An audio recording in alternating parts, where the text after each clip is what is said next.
ಪುರಂನಲ್ಲಿರುವ ಜೈನ ಮಹಾವಿದ್ಯಾಲಯದಲ್ಲಿ ಇವತ್ತು ಕನ್ನಡ ಹಬ್ಬದ ಸಂಭ್ರಮ. ಮೊದಲು ನಾಡಗೀತೆಯಿಂದ ಆರಂಭವಾದ ಕಾರ್ಯಕ್ರಮದಲ್ಲಿ ಅನೇಕ ಸಾಂಸ್ಕೃತಿಕ ಚಟುವಟಿಕೆಗಳು ನಡೆದವು.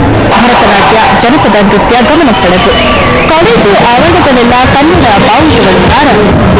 ಯುವ ವಿದ್ಯಾರ್ಥಿಗಳಿಗೆ ಕನ್ನಡ ಭಾಷೆ, ಸಾಹಿತ್ಯದ ಬಗ್ಗೆ ಅರಿವು ಮೂಡಿಸುವುದಕ್ಕಾಗಿ ಪ್ರತಿ ವರ್ಷ ನವೆಂಬರ್ ತಿಂಗಳಿನಲ್ಲಿ ಕಾಲೇಜಿನಲ್ಲಿ ಕನ್ನಡ ಹಬ್ಬ ಆಚರಿಸಲಾಗುತ್ತೆ.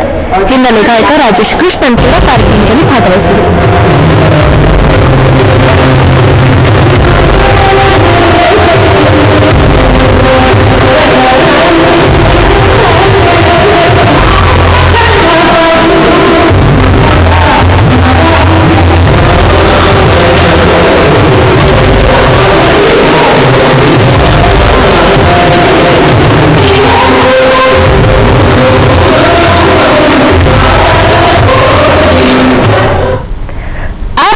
ನಮಗೆ ನೆನಪಾಗುವುದು ಕಾಶ್ಮೀರ. ಕಾಶ್ಮೀರಿ ಆಪಲ್ ಅನ್ನೋ ಹೆಸರು ಕೇಳಿದ್ರೇನೆ ಬಾಯಲ್ಲಿ ನೀರು.